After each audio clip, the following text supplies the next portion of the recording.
भगवान साकार या निराकार, कई बार हम लोग इस द्वंद्व में पड़ जाते हैं, कई बार हम लोग संशय में पड़ जाते हैं। भगवान साकार है या निराकार है? मूर्ति रूप में जो पूजित होते हैं वो सत्य है या मिथ्या है? या दूसरे धर्मों में जो निराकार का कल्पना है, ध्यान है, आराधना है, जप है, वो सत्य है? कई बार हम लोग द्वंद्व में पड़ जाते हैं। वास्तव में शास्त्र क्या बोलते हैं? श्रीमद् भागवत जैसा ग्रंथ चूड़ामणि वो क्या कहते हैं? भागवत में जहाँ पर उस लीला का वर्णन हो रहा है, गजराज का उद्धार, गज उद्धारण लीला, भगवान हरि अवतार में उन्होंने एक गजराज को उद्धार किया। नक्र से आक्रांत होकर गजराज अपना दुर्बलता, अपना शक्ति क्षीणता अनुभव करते हुए जब देखा कि हम मृत्यु के द्वार पर पहुंच रहे हैं, वो पूर्व जन्म में इंद्रदुम्न राजा थे। इंद्रदुम्न राजा हरि उपासना करते थे, उसके फलस्वरूप वो गजराज के मृत्यु को देखकर, आसन्न मृत्यु को देखकर गजराज के अंदर वो स्मृति आया, हरि स्मृति आया, और वो हरि को पुकारते हैं, क्रंदन करते करते हरि को बुलाया, हरि अपना प्राण को बचाओ, हरि मेरे को उद्धार करो। उस समय हरि आया और चक्र चलाकर नक्र को काट दिया, गजराज को उद्धार किया। उस प्रसंग में गजराज बाद में भगवान को स्तुति करते हैं, कमल पुष्प उपहार देते हैं, सरोवर का जो कमल पुष्प है, और पानी से, सूर्य से गंगा पानी लेकर उन्होंने भगवान को आराधना करते हैं। बाद में जब स्तुति करते हैं, स्तुति प्रसंग में एक शब्द है अरूपाय उरु रूपाय। भागवत में एक श्लोक का अंश है, भगवान हे हरि तुम अरूपाय, तुम अरूप हो, तुम निराकार हो, तुम्हारा कोई रूप नहीं है, तुम निराकार स्वरूप में हो। अरूपाय उरु रूपाय, लेकिन तुम निराकार होते हुए भी तुम बहुत सारे रूप को प्रकट करते हुए भक्तों को आनंद देते हो, असुर को संहार करते हो। युग युग में तुम बहुत सारे रूप लेकर मत्स्य, कूर्म, वराह, वामन, ये कितना सारे रूप लेकर, नरसिंह, कितना सारे रूप, कभी परशुराम के रूप में आ जाते हो, कभी वेदव्यास के रूप में आ जाते हो, कभी पृथु महाराज के रूप में आ जाते हो, कभी कपिल देव के रूप में देवहूति के गर्भ से जन्म लेते हो। अरूपाय उरु रूपाय, ये शब्द भागवत में है, गजराज के स्तुति में है। भगवान वास्तव में साकार है, सच्चिदानंद घन विग्रह है। ब्रह्मा जी स्तव किया, ईश्वर परम कृष्ण सच्चिदानंद विग्रह। भगवान निराकार है, इसका मतलब वो नहीं है, साकार में नहीं है, ऐसा नहीं है। भगवान का जो मूर्ति आप जैसा माइक मूर्ति नहीं है, लेकिन भगवान चिन्मय मूर्ति में है।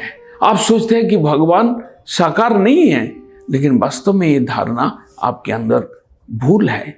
आप शास्त्रों के विचार से जानेंगे, श्रीमद् भागवत सुनते रहेंगे, तो निश्चित रूप से आपको ज्ञान होगा कि भगवान निराकार होते हुए भी साकार, भगवान साकार होते हुए भी निराकार। भगवान साकार है। दापुर युग में कृष्ण आया, त्रेता युग में रामचंद्र आया, उसके बाद भी कई सारे एक एक युग में अवतार के रूप में भगवान को आना पड़ा। इसका मतलब नहीं है कि भगवान निराकार स्वरूप में नहीं है। भगवान कण कण में विराजमान है, जहां पर देखे वहां पर भगवान है। वो निराकार स्वरूप में वो सर्वत्र विराजमान है, ज्ञानी लोग जब ब्रह्म का चिंतन करते हैं वो कोई एब्सर्ड चीज नहीं है, वो शास्त्र में वर्णन है। निराकार इफालजेंस जो भगवान का चिन्मय विग्रह का ज्योति है उसको बोलते हैं ब्रह्म। वास्तव में भगवान साकार है। अरूपायो उरु रूपायो, बहुत सारे जब जरूरत पड़ता है सृष्टि को रक्षा करने के लिए, जब भक्तों को विनोदन करने के लिए, रक्षा करने के लिए जरूरत पड़ता है। देखिए आप, प्रहलाद महाराज का कहने पर नरसिंह भगवान खम्भे से आए। क्या उस रूप को कोई कल्पना कर सकते थे? लेकिन प्रभु एक रूप लेकर वहां पर आए और हिरण्यकशिपु को वध कर डाला और प्रहलाद को रक्षा करना पड़ा। इसी तरह से समुद्र मंथन के समय पर कूर्म रूप में भगवान प्रकट हो गए मंदार पर्वत को धारण करने के लिए, क्योंकि समुद्र मंथन का वहां पर जरूरत था। तो भगवान अरूपाय उरूपाय, उनका कोई भी रूप नहीं है, लेकिन बहुत सारे रूप में वो आकर लीला विलास करते हैं। और जब वो विभिन्न रूप लेकर भिन्न भिन्न युग में अवतीर्ण होते हैं और लीला करते हैं, उस लीला का श्रवण कीर्तन करते हुए भक्त लोग को आनंद मिलता है और वो लोग भगवान को साकार रूप में देखते हैं, साकार रूप में पूजन करते हैं। साकार पूजा आप कई बार आपको प्रश्न का सामना करना पड़ता है कि हिंदू धर्म में, आपके धर्म में बहुत मूर्ति पूजा है, मिट्टी का मूर्ति करते हैं, पत्थर का मूर्ति को पूजा करते हैं, जिंदा मूर्ति को पूजा नहीं करते हैं, मनुष्य का सेवा नहीं करते। अरे जिंदा मूर्ति जो मनुष्य का शरीर है वो भी तो नाशशील है, लेकिन पत्थर को जो पूजा करने का विधान हिंदू धर्मों में है एक बड़ा साइंटिफिक है। आप भक्ति में आश्रय, भक्ति में आपको चिंतन करने के लिए एक रूप चाहिए, वो रूप का विधान आपका हिंदू धर्म में है।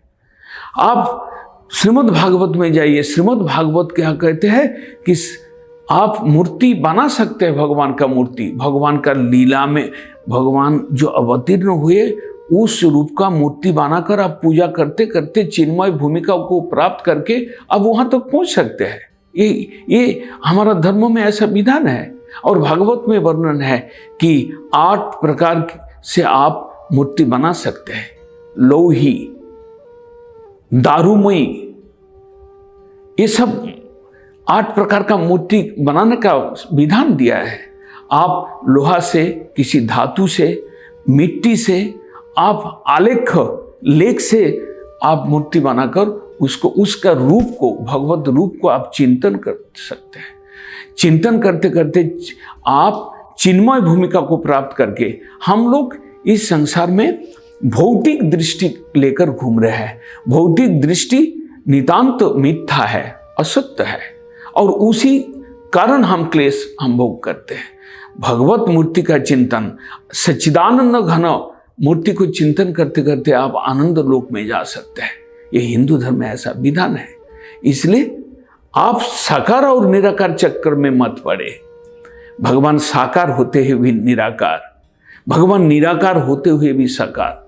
आप जिस रूप में आप हृदय में धारण करते हुए जिस रूप को आप ईश्वर के